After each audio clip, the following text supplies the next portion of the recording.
Okay, first question for Rob. We'll start down here with Scott on the left.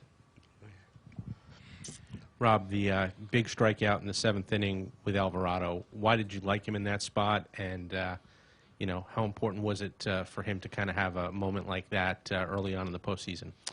Yeah, it was a big strikeout. We knew Gurriel was going to pinch hit for Sanchez, but we like the matchup.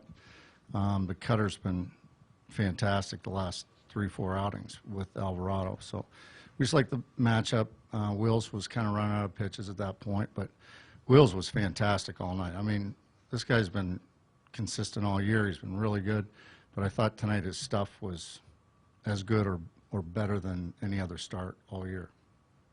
You go right down here in the middle, in front. Rob, Skip Schumacher was just in here and he said that he thought the story of the game was Wheeler just stepping up in a big game again tonight. What have you thought of his ability to perform here on like the biggest of stages the last 2 years? Yeah, he did it. He did it all last year in the postseason too. So him and Nola have they've been in some pretty big games in the last couple of postseasons. So yeah, he's a guy that you can lean on to give you some length and give you a quality outing. Down in front, Marcus. Rob, two things. You know, the last time we saw Wheeler give way to Alvarado in the postseason as a runner on, and things didn't go real well. Did you have any sort of deja vu moment there? Well, not really, but I might be lying. But no, I just thought that, you know, it was a little bit different the last time. You know, Wills still had a lot of pitches left. He didn't have many pitches left, and he threw a lot of pitches in that particular inning tonight. So I just thought it was the right move, and it worked out. Did it break your heart a little bit that, you know, you didn't get that ground ball out that would have gotten him through the 7th? And yeah, that would have been big. And what happened there? On Bohm? No, I'm sorry. Harp just he went too far. He vacated, yeah, Yeah. and you see that every once in a while. But there's a situation where, you know, Harp hasn't had a lot of reps at first base, so those things are going to happen. But they happen to experience first baseman too. And finally, on Wheeler, his first 7 starts are, you know, in the postseason for his career. You know, he's fared a lot better than guys in the Hall of Fame. Yeah.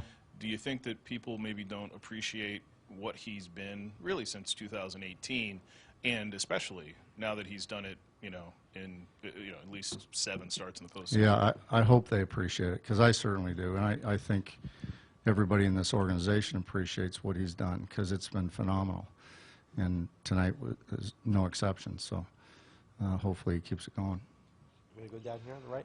Rob, what was your take on the Rojas at bat in the 3rd inning, and how key was that as far as turning the momentum in your guys' favor? Yeah, it was huge. You know, he kept fouling off pitches and finally gets a base hit. But the other part of it is he gets a great dirt ball read, and Stott had a dirt ball read at second base too, which put him into scoring position. So, you know, Johan, he's such an electric player, and he can impact the game in so many ways. And his poise level, since he's been up here, has just been unbelievable for a young kid like he is, that's never been above AA.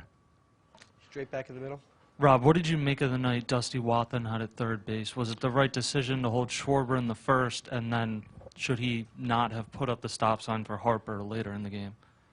Well, in the 1st inning, you have to be careful there, because Sanchez can throw, and you know, it was a little bit offline. By our reports, he's a more accurate thrower than that throw there, and you've got Harper coming to the plate, so you better make sure with the catch making the 1st out, you better make sure that guy's going to be standing up at the plate. Down here in the front. Yeah, I want to talk about Harper running through the sign there. Do you get, because of the player that he is, you give him that kind of leeway to kind of do that? It was a great play, but, you know, you give him that kind of, because he is a superstar like that? No, no, he just he's just so aggressive, and you know, he wants to win, he wants to score. It's not like I tell him, hey, if somebody tells you not to run, go ahead and run if you want to. It's not, we don't do that. But he's just so instinctive and so aggressive that you know, sometimes he runs through stop signs. Take 2 more in the back on the left. Save Brandon Marsh tonight, who obviously came in late in the game. Every single person in the lineup got in the hit column to get all the bats going. Game 1 wild card series. I mean, how much does that mean to you, just in terms of building everybody's confidence and letting them settle into, a raucous environment in the postseason? Yeah, I thought it was great. Like you said, everybody in the starting lineup had a base hit, and I was really happy for Pache. He struck out the first time, then he gets an RBI base hit. He got a really good jump on the first play of the game and made a really nice catch. So I was happy for him. I thought we had good at-bats all night long, and we drove Luzardo's pitch count up.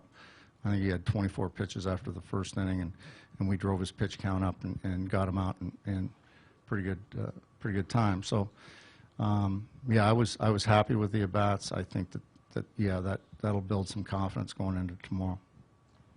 Last one down here in the middle. Good? Okay. Thanks, Rob. Thank you. Okay.